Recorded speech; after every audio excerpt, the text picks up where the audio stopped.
Lisa stood under the tiny awning outside her office building, watching the rain come down like someone had turned on a shower in the sky. She shifted the stack of presentation folders in her arms, trying to keep them from slipping. Her laptop bag kept sliding off her shoulder, and she was pretty sure one of her heels had a blister forming. It was only 6:30 in the evening, but it felt like the longest day of her entire life. The weather app on her phone had promised light rain. Maybe a few sprinkles, nothing serious. So she'd left her umbrella sitting by the front door at home that morning, where it was doing absolutely no good to her right now. She'd also taken the bus to work because her car was in the shop for the third time this month.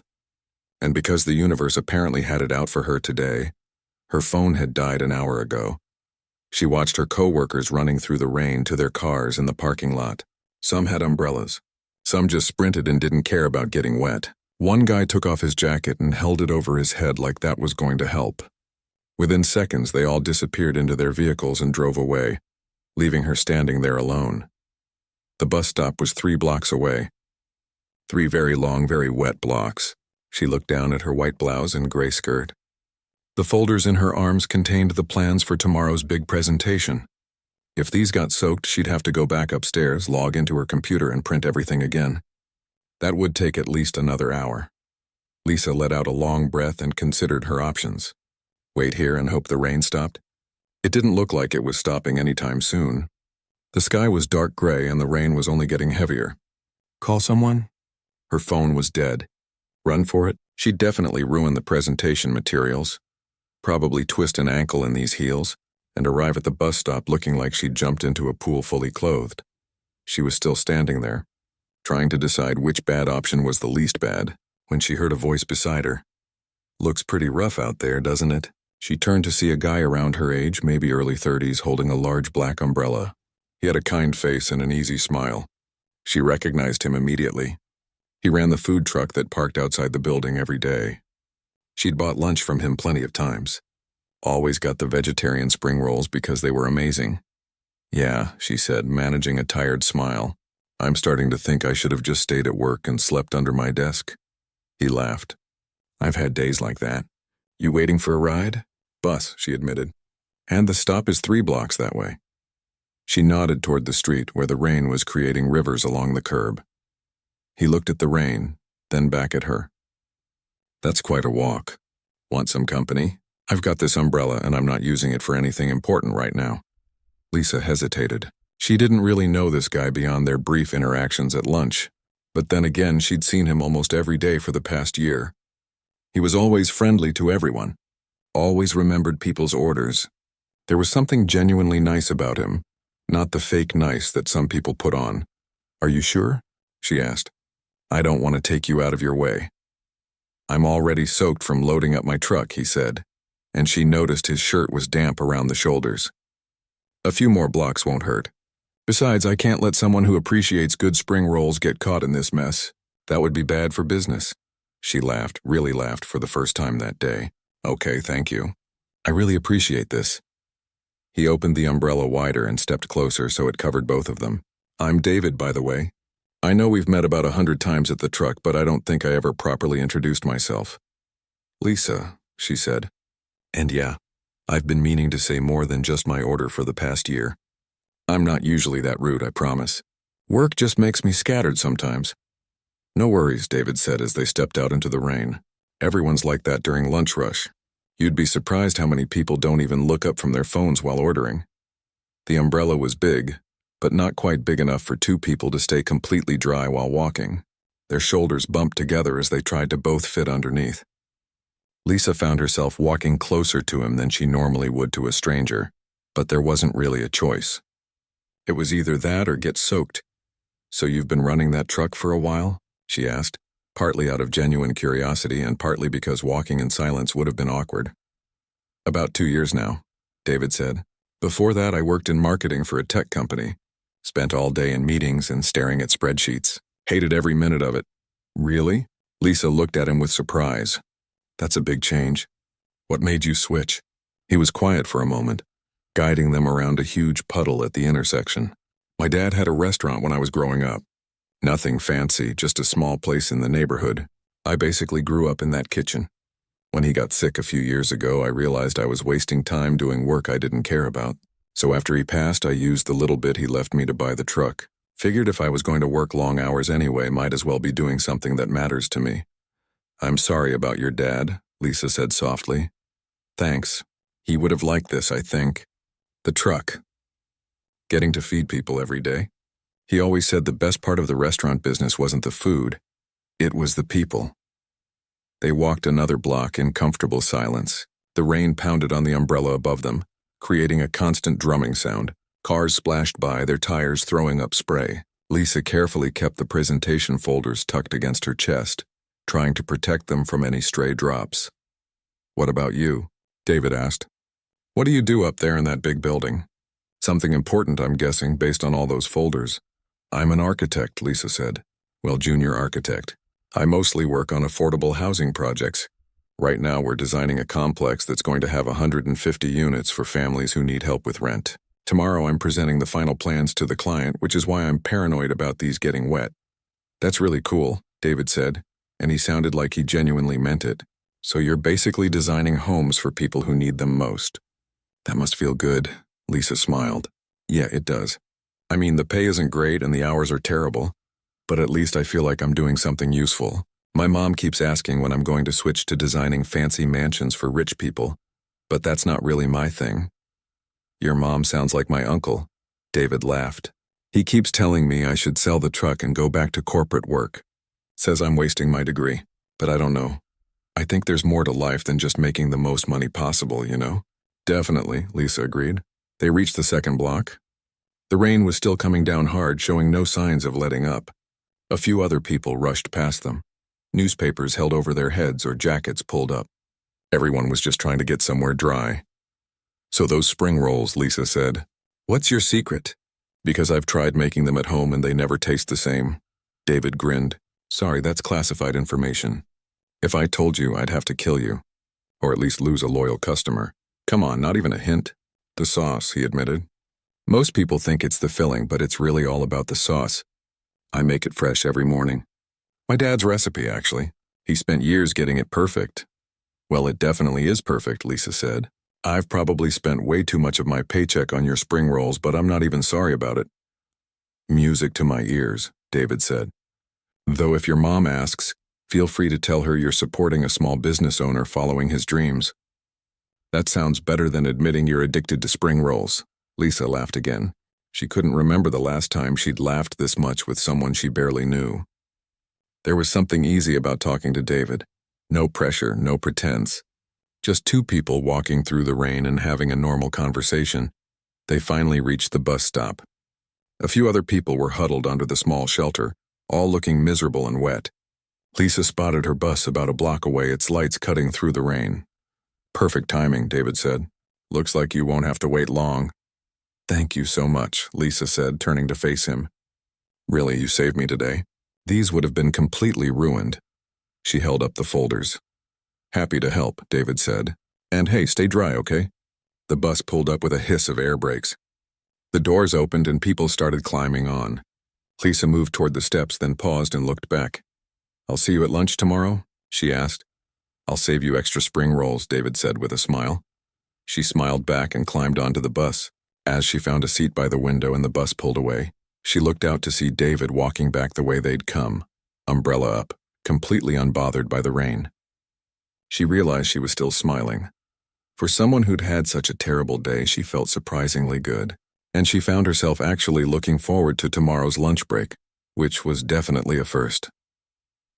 The next morning, Lisa woke up thinking about spring rolls, which was weird, because she usually woke up thinking about how much she didn't want to go to work. But today felt different somehow. Lighter. She actually found herself humming while getting ready and even picked out a nicer outfit than usual. Her presentation went better than expected. The clients loved the designs, especially the community spaces she'd included in the housing complex. Her boss gave her a rare compliment. By the time lunch rolled around, she was in such a good mood that her coworker Rachel noticed. Okay, what's going on with you? Rachel asked, leaning against Lisa's desk. You're never this happy on a Tuesday. I don't know what you're talking about, Lisa said, trying not to smile. You've been grinning at your computer screen for the past hour. Either you won the lottery or something else is going on. Lisa rolled her eyes but couldn't help laughing. I'm just having a good day. Is that illegal now? Suspicious, Rachel said. But fine, keep your secrets. You coming to the cafeteria? Actually, I think I'm going to grab something from the food truck today. Rachel raised her eyebrows. The food truck? You always complain about eating outside in the heat. Yeah, well, I'm trying something new. When Lisa got outside, there was already a small line at David's truck. She joined the back, suddenly feeling a bit nervous. What if he didn't remember their conversation yesterday? What if she'd read too much into a simple act of kindness? Maybe he walked people to bus stops all the time. But when she reached the front of the line, David's face lit up. Hey, you made it. How'd the presentation go? Really good, actually, Lisa said, surprised and pleased that he remembered. The clients approved everything. That's awesome. Congratulations. He started preparing her order without her having to say anything.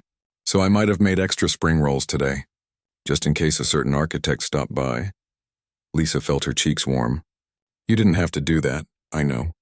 But I wanted to. Call it a celebration for your successful presentation. He handed her the container. And this one's on the house. David, no. Let me pay you. Too late, already decided, he said with a grin. Besides, you suffered through that rain with me yesterday. Least I can do. Someone behind her in line cleared their throat and Lisa realized she was holding up the queue. Thank you, she said quickly. Really? Anytime? And hey, if you're not in a rush, there's a bench over there under that tree. Better than eating at your desk. Lisa found the bench and sat down, opening her container. The spring rolls were perfect as always, and he'd included extra sauce. She ate slowly, watching David work. He had this easy way with customers, making each person feel like they were the only one who mattered. He remembered orders, asked about people's days, laughed at bad jokes. She finished eating and was about to throw away the container when she had an idea.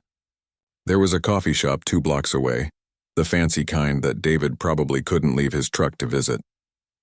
Before she could overthink it, she walked over. 15 minutes later, she returned with 2 iced coffees.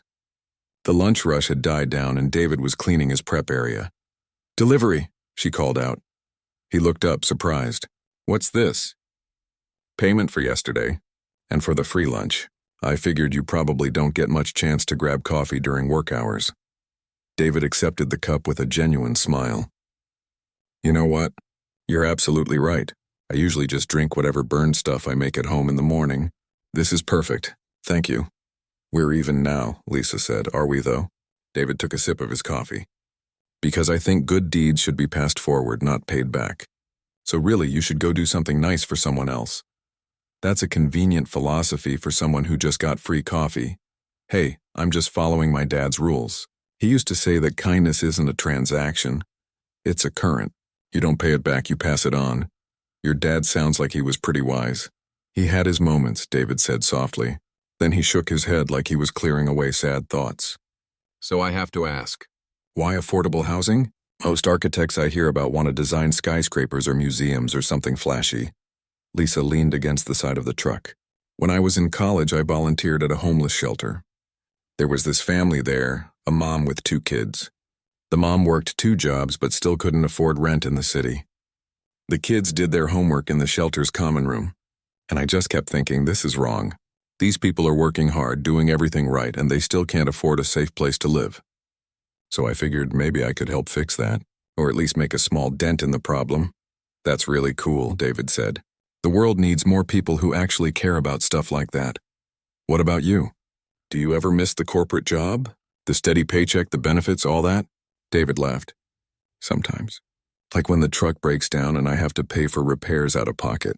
Or when it rains for a week straight and nobody wants to buy food from a truck. But then I have a day like today where I get to talk to interesting people and make food that makes them happy. And I remember why I quit that cubicle job. Money isn't everything, you know? My mom would disagree with you strongly, Lisa said. Moms usually do. Mine spent 2 years trying to talk me out of buying this truck. Now she tells all her friends about it like it was her idea. They talked for almost 30 minutes. Lisa completely forgot about work, about emails, about everything except the conversation. David told her about the weirdest food requests he'd gotten. She told him about her most ridiculous client, who wanted a house with no corners because he believed they trapped bad energy. They laughed about bad jobs they'd had before. He'd once worked at a call center where they weren't allowed to hang up first, even if the customer wasn't talking anymore. She'd interned at a firm where her boss made her organize his pens by color every morning. Finally, Lisa checked her phone and groaned. "I have a meeting in 5 minutes. I have to run." "Thanks for the coffee," David said, "and for keeping me company. Most days it's just me and my thoughts out here." "Well, you make good food. You deserve good company too." Lisa walked back to her building with a smile on her face. Rachel was waiting by the elevators with a knowing look. "You were gone for almost an hour," Rachel said. "I was not." "You absolutely were. I timed it. So what's going on with you and food truck guy?" "Nothing's going on. We just talked." "Uh-huh. And you just happen to be glowing like someone who just had a really good conversation with someone they think is cute." "Oh my God, Rachel, stop." But Rachel was right, sort of. Over the next few weeks, visiting David's truck became the best part of Lisa's day. She'd go during her lunch break, they'd chat while he made her food, and then she'd bring him coffee afterward. It became their thing. She learned that he loved old movies but hated horror films, that he'd never been outside the country but wanted to visit Japan someday, that he had a younger sister who was in medical school and who he was incredibly proud of. He learned that Lisa was terrible at cooking but great at baking, that she'd wanted to be a teacher before discovering architecture, that she was afraid of heights, which was ironic for someone who designed tall buildings, that she stress organized her apartment and her closet was currently color-coded. Other people started noticing. Her coworkers teased her. David's regular customers gave them knowing looks, but neither of them acknowledged what was becoming increasingly obvious to everyone else. One Friday, David mentioned he was catering a small community event on Saturday. Just a local thing in the park, nothing fancy. He seemed nervous when he brought it up, like he was working up to something. "You should come," he finally said. "I mean, if you're not busy. No pressure. I just thought, you might like it. There'll be music and stuff." Lisa's heart did a little flip. Yeah, I'd like that." "Cool, great. It starts at noon. I'll text you the address." Saturday arrived, and Lisa changed her outfit 3 times before settling on jeans and a casual top. She told herself she was just supporting a friend's business, that this wasn't a date, that she was just going to hang out for a bit and then leave. But when she got to the park and saw David's truck set up with string lights and colorful banners, and when his face completely lit up at seeing her, she knew she was lying to herself. "You came." He looked genuinely happy, almost relieved. "Of course I came. You invited me." "Yeah, but I thought maybe you'd change your mind." "Want to meet my family. They're around here somewhere." He introduced her to his mom, who hugged her like they were old friends. His sister, Amy, gave Lisa a very obvious once-over and then smiled approvingly at her brother. His uncle made jokes about the food business. Lisa felt welcomed in a way she hadn't experienced in a long time. The event was actually fun. Local bands played music. Kids ran around with painted faces. David worked the truck and Lisa helped him serve when the line got long, which made his mom give them both meaningful looks. As the sun started setting, the crowd thinned out. David and Lisa walked through the park together, neither of them in a hurry to leave. The air was cooling down and the evening felt perfect. "Thanks for coming," David said. "It meant a lot having you here. Thanks for inviting me. Your family's really nice. They liked you too. My sister's probably already planning our wedding." He said it like a joke, but there was something in his voice that made Lisa's breath catch. They stopped walking. The moment stretched out between them, full of things neither of them was quite ready to say. "Lisa, David started, then stopped. "Never mind." "What?" "Nothing. Just I'm glad we're friends." Friends, right, that's what they were. Lisa ignored the tiny sting of disappointment. "Me too." David walked her to her car. When she drove away, she looked in her rearview mirror and saw him still standing there, hands in his pockets, watching her go. And she realized with absolute certainty that she was in trouble. Because somewhere between the rain and the spring rolls and the coffee and the conversations, she'd started falling for him, and she had no idea what to do about it. Lisa stared at her phone, reading David's last text message for probably the 20th time. It was just a simple good morning message with a coffee emoji, but she'd been sitting there for 10 minutes trying to figure out how to respond. Finally, she just sent back a quick good morning and put her phone face down on her desk. "You're doing it again," Rachel said from the doorway. "Doing what?" "That thing where you stare at your phone like it's a bomb that might explode." What's going on with you lately? Lisa sighed. I don't know, nothing, everything, I'm fine. You're definitely not fine. You've been weird all week. Did something happen with David? The name made Lisa flinch. Why would something happen with David? Because you've stopped going to his truck. You used to go every day and now you haven't been there in almost 2 weeks. I notice things, Lisa, so spill. What happened? Nothing happened, I've been busy. Rachel sat down in the chair across from Lisa's desk and crossed her arms. Try again, and this time, tell me the truth. Lisa leaned back in her chair and covered her face with her hands. I think I'm messing everything up. Okay, start from the beginning, so Lisa told her. About the park. About the way David had looked at her. About the moment that had felt like it meant something and then him calling them friends. About how she'd realized she had feelings for him. Real feelings. And it had scared her so much that she'd started pulling away. I just keep thinking about Brian, Lisa admitted quietly. Brian. Her ex-fiancé. The guy who'd called off their wedding 3 months before it was supposed to happen. Who'd said he loved her but wasn't ready for commitment. Who'd left her with a canceled venue, returned gifts and a heart that took 2 years to stop hurting. Lisa, Rachel said gently. David isn't Brian. I know that. Logically, I know that. But what if I'm wrong? What if I let myself fall for him and he decides he doesn't want this? The food truck is his whole life right now. He's barely making money. He works 7 days a week. What if there's no room for me in all of that? Did he say that? No, but have you talked to him about any of this? No. So you're just assuming the worst and pushing him away before he can hurt you? Lisa was quiet. Because yes, that was exactly what she was doing. That's not fair to him, Rachel said. Or to yourself. Look, I get it. Brian really hurt you. But you can't let what he did stop you from being happy now. David seems like a good guy. A really good guy. And he obviously likes you. You don't know that. Everyone knows that. The man lights up like a Christmas tree whenever you're around. His regular customers have a betting pool about when you two are finally going to admit you're into each other. They do not. They absolutely do. Jerry from accounting is in on it. He's got $50 riding on this weekend. Despite everything, Lisa laughed. Then she felt her phone buzz. Another text from David. This one said, Haven't seen you in a while. Everything okay? Her throat tightened. She typed and deleted 3 different responses before finally settling on, Yeah, just been swamped with work. Sorry. 3 dots appeared immediately, like he'd been waiting for her response. No worries. Just wanted to make sure you're all right. Let me know if you need anything. Lisa put her phone down and blinked back sudden tears. She was such an idiot. Meanwhile, across town, David was sitting in his truck during a rare slow period, trying to figure out what he'd done wrong. Lisa had completely disappeared from his life. No more lunch visits, barely any texts, short responses when she did reply. He'd replayed their time at the park 100 times, trying to pinpoint the exact moment things had changed. His sister Amy climbed into the truck, which she did sometimes during her breaks from the hospital. You look miserable, she announced. What's wrong? Nothing. David, I've known you for 30 years. Try again. He put down the spatula he'd been pointlessly wiping. It's Lisa. The architect girl? What about her? She's gone. I mean, not literally gone. But she's been avoiding me for 2 weeks and I don't know why. I thought we were becoming close, you know? And then after the park thing, she just vanished.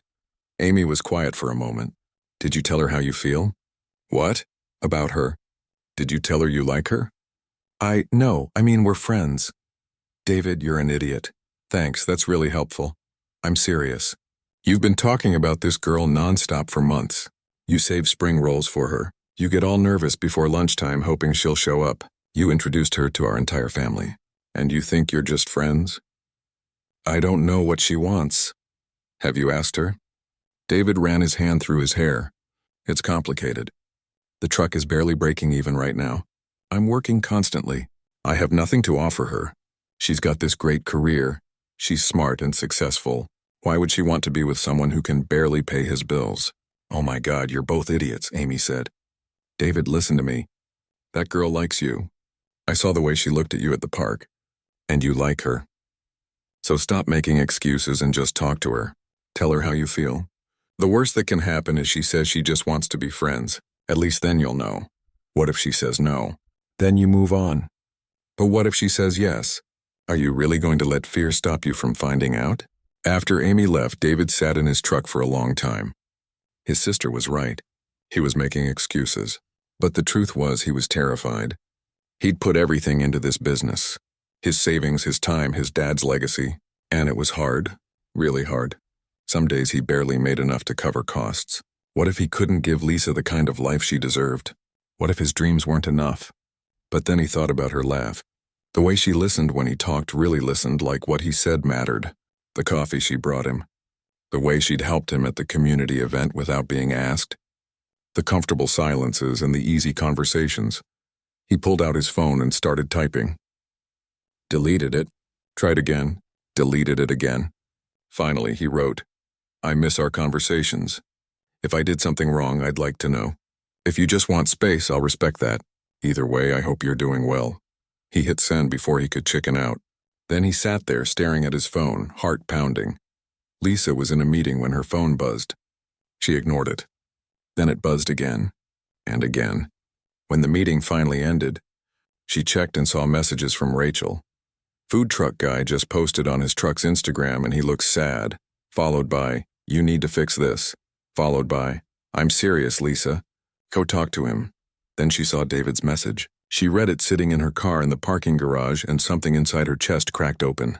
This kind, wonderful man thought he'd done something wrong, when really she was the one who was messing everything up because she was too scared to be honest. She looked at the time, 5:30. David would be closing up soon. She could go home, keep avoiding this, keep letting fear make her decisions. Or she could be brave. Actually brave, not fake brave.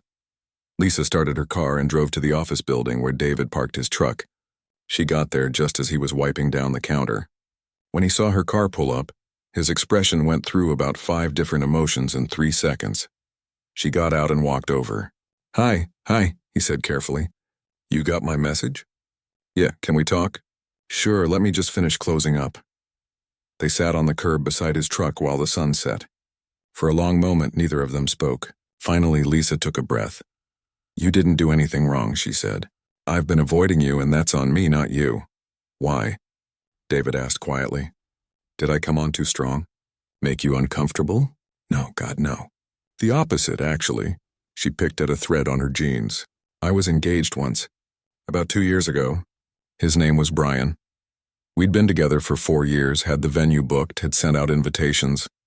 And then 3 months before the wedding, he told me he wasn't ready, that he loved me but couldn't do it. And he just left. David was quiet, listening. It really messed me up, Lisa continued. For a long time, I couldn't trust anyone. Couldn't imagine opening up to someone again. And then I met you. And you were so kind and easy to talk to. And I started to feel things I swore I wouldn't feel again. And it terrified me, so I ran. Because that's what I do when I'm scared. I run before someone can leave. Fee me first, Lisa, David said softly. I'm not going anywhere. You don't know that. Your business takes up all your time. You're stressed about money. You work constantly. And I'm scared that there's no room for me in all of that. That I'll fall for you and then realize you don't have space in your life for a relationship. Can I be honest with you? She nodded. I've been scared too, David admitted. Because yeah, the business is hard. Some days I wonder if I made a huge mistake leaving my stable job to chase this dream. And when I started liking you, really liking you, I got in my own head about it. Thought you deserved someone who had their life together. Someone who could take you to nice restaurants and not worry about the bill. Someone who didn't smell like cooking oil at the end of every day. Lisa actually laughed at that.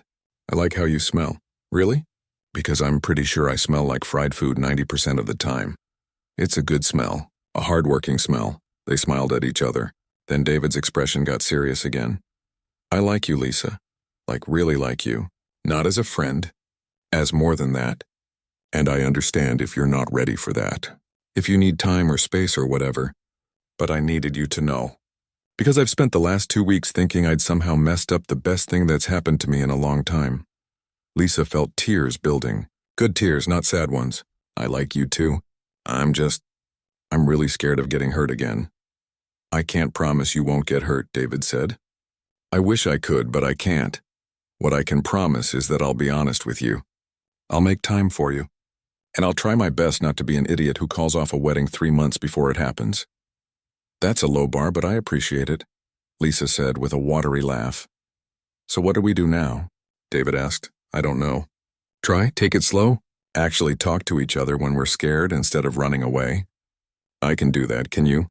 Lisa thought about it. Really thought about it. About fear and hope and taking chances.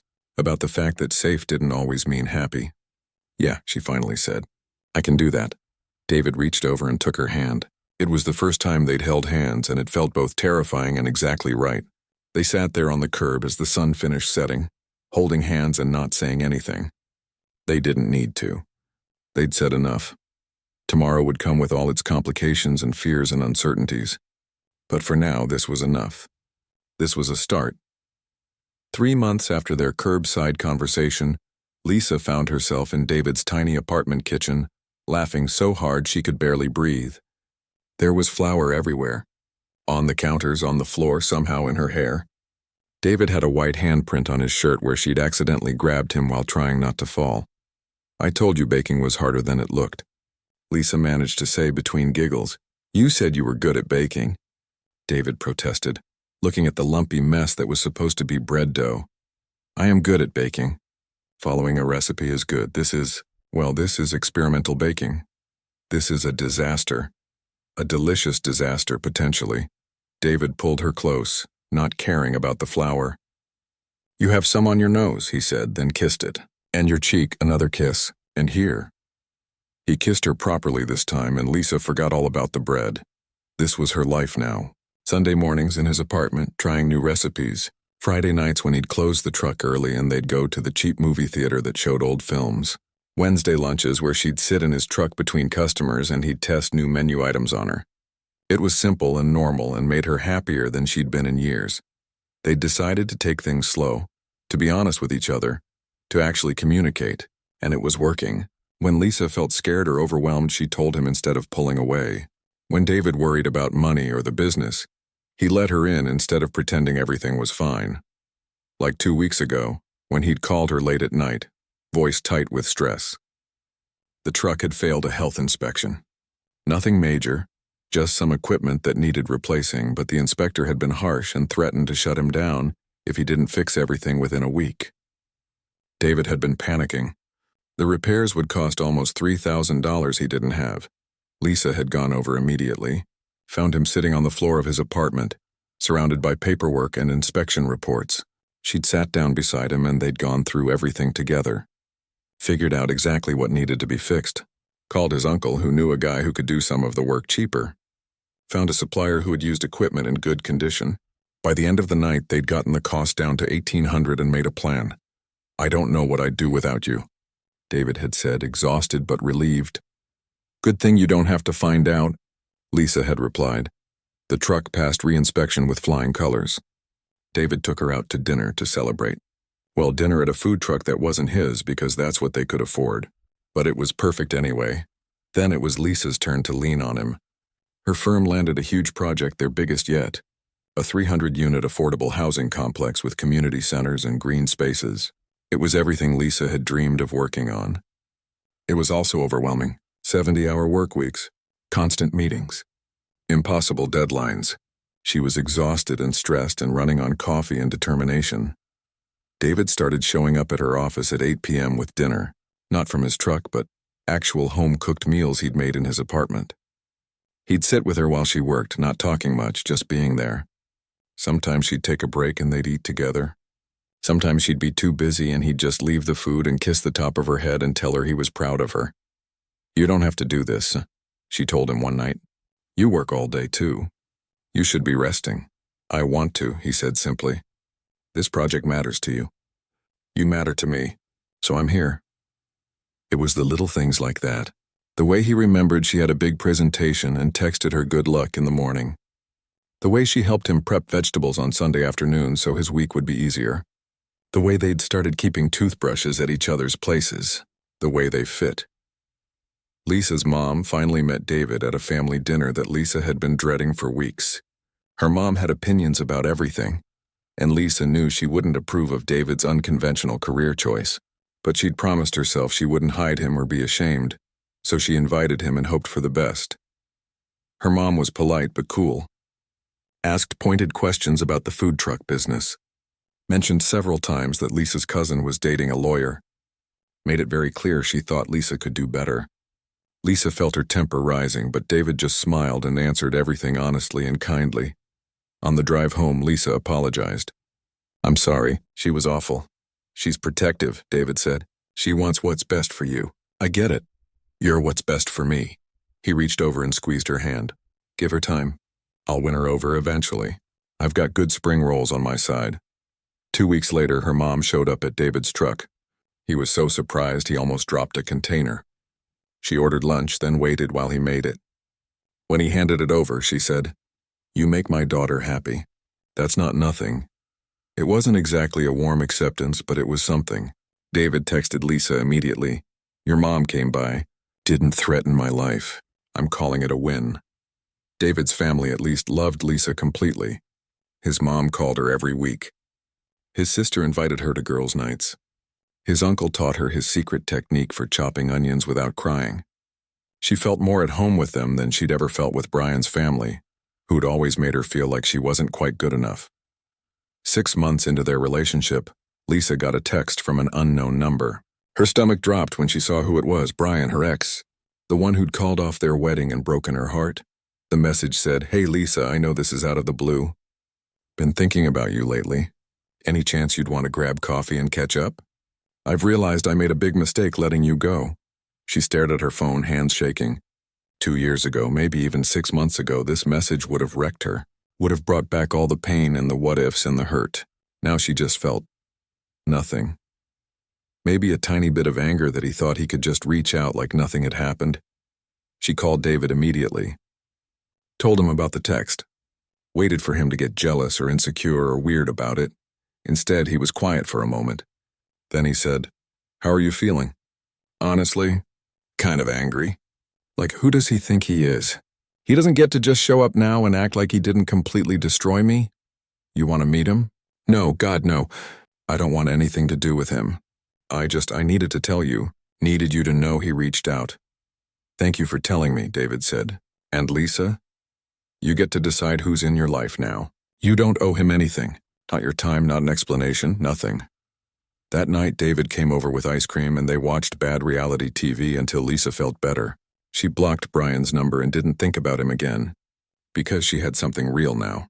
Something worth protecting. But the real test came 2 months later. David called her at work and she could tell from his voice something was very wrong. "What happened?" she asked immediately. "There was an accident. A car backed into the truck in the parking lot. It's bad, Lisa. The whole side is smashed in. The equipment is damaged. I can't open tomorrow. Maybe not for weeks." Her heart sank. "Where are you?" "Still at the lot." "Police are here. Insurance guy is coming. I'm on my way." She left work immediately, not caring about the meeting she was supposed to be in. When she got there, she saw the damage and understood why David had sounded so devastated. The truck was badly damaged. The beautiful truck he'd worked so hard to buy and maintain and make successful. She found him sitting inside, head in his hands. The police had already taken the report. The insurance adjuster was looking at the damage. David looked up when she climbed in, and she saw tears on his face. "Hey," she said softly, sitting beside him. The truck was tilted at an angle from the impact, making everything feel off balance. "I can't afford to be closed for weeks," he said. "I barely make enough when I'm open. If I have to shut down while this gets fixed, I'll lose everything. Customers will find other places. Bills will pile up. I might have to sell the truck just to pay off the debts." How long did the insurance guy say repairs would take? 4 to 6 weeks minimum. And that's if insurance actually covers everything, which, who knows. The deductible alone is $2,000 I don't have. Lisa took his hand. "Okay, let's figure this out together." "Lisa, you can't. Stop, we're partners, right? We face things together. So let's make a plan." They spent the next hour going through everything. David's savings, which weren't much. His insurance policy, which would cover most of the repairs but not all. The deductible he couldn't afford. The lost income from being closed. It looked bad from every angle. What if I got a temporary loan from my parents? Lisa suggested, just to cover the deductible and keep you afloat during repairs. I can't let you do that. You're not letting me do anything. I'm choosing to do it. I believe in you and this business. Let me help. David looked at her, really looked at her. Why? Why would you do this for me? Because I love you, you idiot. It was the first time either of them had said it. The words hung in the air between them, huge and scary and true. You love me? David's voice cracked. Yeah, I really, really do. And that means your problems are my problems. Your dreams are my dreams. So let me help you save this. David pulled her into a tight hug, and she felt his tears on her shoulder. I love you too, he whispered. So much. And I promise I'll pay you back. I know you will. But that's not why I'm doing this. Over the next month, they figured it out together. Lisa's parents gave them a loan. David's uncle found a repair shop that would work faster and cheaper. David used the downtime to revamp his menu and his business plan. Lisa helped him create a social media campaign to let customers know he'd be back soon. And when the truck finally reopened, there was a line of customers waiting. People who'd missed his food. People who'd heard about the accident and wanted to support him. His first day back, he made more money than he'd made in any single day before. That night, sitting in the repaired truck after closing, David pulled Lisa close. Thank you, he said, for everything. For believing in me when I didn't believe in myself. For staying, for loving me. Thank you for letting me in, Lisa replied. For trusting me, for being someone worth fighting for. They kissed in that tilted truck, surrounded by the smell of cooking oil and cleaning supplies and possibility. And Lisa realized something important. Love wasn't about finding someone perfect. It was about finding someone who'd sit in a damaged truck with you and help you figure out how to fix it. Someone who showed up with dinner when you were stressed. Someone who let you help them when they were struggling. Someone who chose you every single day, and she'd found that. They both had. Lisa was working late on a Thursday when her phone buzzed with a text from David. Can you meet me somewhere tomorrow evening? Around 6? She frowned at the message. That was oddly vague for him. Usually he was specific about plans. Sure. Where? The office building. Where we first met. Now she was really confused. Why there? Just trust me? Okay. Everything all right? Everything's perfect. See you tomorrow. Love you. She spent the next day distracted, wondering what David was planning. Rachel noticed, of course. Rachel noticed everything. You're doing the phone staring thing again, Rachel said. But this time you look confused instead of sad, so that's an improvement. David wants to meet me at the old office building after work, won't tell me why. Oh my God. Rachel's eyes went wide. Lisa, do you know what this means? That he wants to meet me at the office building? He's going to propose. Lisa's heart stuttered. What? No, we've only been dating for a year, that's too soon. Is it though? You basically live together. You've met each other's families. You helped him save his business. The man is clearly crazy about you. This is totally a proposal. You're being ridiculous. But as the day went on, Lisa couldn't shake the thought. What if Rachel was right? Was she ready for that? The idea should have terrified her. After Brian, she'd sworn she'd never get engaged again. The thought of another wedding, another chance for everything to fall apart should have sent her running. But instead she felt excited, nervous, yes, but also hopeful in a way she hadn't felt in years. By the time 6 o'clock rolled around, Lisa had changed her outfit twice and fixed her makeup 3 times. She drove to the old office building, her heart pounding. The building had new tenants now, and David didn't park his truck there anymore. He'd actually expanded.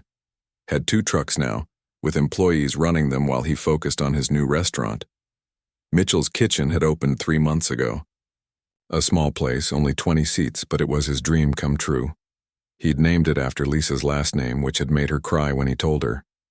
The restaurant was doing well, not making tons of money yet, but steady, growing. People loved it. She pulled into the parking lot and saw David standing under the same awning where they'd met. He was holding a large black umbrella, the same umbrella from that rainy day a year and a half ago. And it was drizzling lightly, just like it had been that day. Lisa's breath caught. Rachel was right. Oh God, Rachel was right. She got out of her car, her hands shaking. David smiled when he saw her, that warm, genuine smile that still made her heart skip. "Hi," he said. "Hi. What's going on?" "I wanted to recreate something," he said, opening the umbrella. "Walk with me?" She stepped under the umbrella with him, just like she had 18 months ago. They were close together, sharing the space, their shoulders touching. He started walking toward the bus stop, 3 blocks away. "You know," David said as they walked, "I've been thinking a lot about that day. The day we met. I almost didn't offer to walk you to the bus stop." "Really?" "Yeah. I was tired, it was raining, I had a lot of cleanup to do, and I figured you'd probably say no anyway. But something made me ask, and you said yes, and everything changed." They walked past the first block. Lisa's heart was beating so hard she was sure he could hear it. "That was the best decision I've ever made," David continued. "Walking you to that bus stop, because it meant I got to know you, really know you, and I got to fall completely in love with you." They reached the second block. The rain was getting a little heavier, drumming softly on the umbrella above them. "You've changed my life, Lisa. You believed in me when I didn't believe in myself. You stayed when things got hard. You helped me save my business. You made me want to be better, do better. You made me happier than I ever thought I could be." Third block. The bus stop was just ahead, but there was no bus this time. Instead, there were people, David's family, Lisa's parents, Rachel, other friends, all of them standing there with umbrellas, watching and smiling. Lisa's hand flew to her mouth. "David, what?" They reached the bus stop and David stopped walking. He turned to face her, and she saw his hands were shaking. He was nervous. This confident, easygoing man was nervous. "A year and a half ago, I thought I was just helping someone get to the bus stop," he said, his voice thick with emotion. "But really, you were walking into my life and changing everything. You've supported my dreams, challenged me to be better, and loved me through every storm. Lisa, I love you so much it actually hurts sometimes. And I don't want to spend another day without you being my partner in every way." He got down on one knee right there at the bus stop in the light rain while everyone they loved watched. He pulled out a small box and opened it to reveal a simple, beautiful ring. "Lisa Mitchell, will you marry me?" Lisa was crying. Happy crying. The kind that makes you laugh and sob at the same time. She looked at him kneeling there. This man who'd walked her through the rain and into his heart. This man who showed up with dinner when she worked late. This man who let her help him when he was struggling. This man who loved her completely and chose her every single day. "Yes," she said, her voice breaking. "Yes. Absolutely yes." David stood up and slid the ring on her finger, and then he was kissing her and she was kissing him back and everyone was cheering. His mom was crying. Her mom was crying. Rachel was filming everything on her phone and yelling, "I called it." When they finally broke apart, both of them laughing and crying, Lisa looked around at all the people they loved. At the bus stop where they'd first walked together, at the rain falling softly around them, at David, her David, looking at her like she was his whole world. "How long have you been planning this?" she asked. "Months. Your parents helped. I asked for their blessing like 3 months ago." "My mom gave you her blessing?" Lisa was shocked. Her mom had been slow to warm up to David. She did. Told me she was wrong about you needing someone with a traditional career. Said what you needed was someone who loved you the way you deserved. And then she hugged me and welcomed me to the family. It was actually really nice. Lisa looked over at her mom, who smiled and gave a small wave. Her dad gave David a thumbs up. Lisa started crying again. The next 6 months were a blur of planning. But unlike with Brian, Lisa wasn't stressed or anxious. She was excited. They kept the wedding small. Just close friends and family. They held it in the park where David had catered that community event where Lisa first realized she was falling for him. David insisted on catering the reception himself, with help from his restaurant staff. He wouldn't let anyone talk him out of it. Said he wanted to make food for the people he loved on the most important day of his life. Lisa's contribution was designing a small outdoor pavilion for the park, which the city approved as a gift. It would be used for community events, but they'd get to have the first celebration there. The morning of the wedding, Lisa woke up in her apartment with Rachel and David's sister Amy, who'd become one of her closest friends.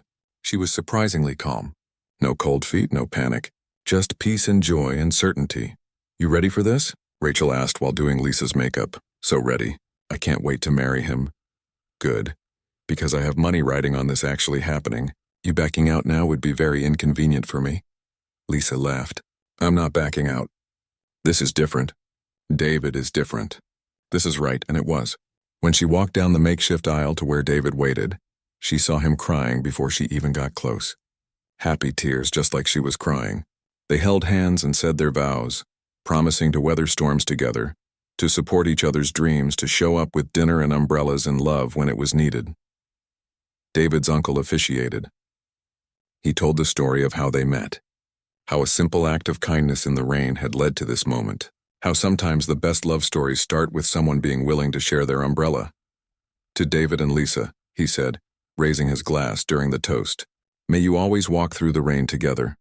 As they danced their first dance as husband and wife, the sky grew dark. Thunder rumbled in the distance. People started looking worried. Then it started to rain. Not hard, just a light, steady rain. Everyone started running for cover. But David grabbed Lisa's hand and pulled her back. "Dance with me," he said. "It's raining. I know. Let it rain." So they danced in the rain while their wedding guests watched from under the pavilion.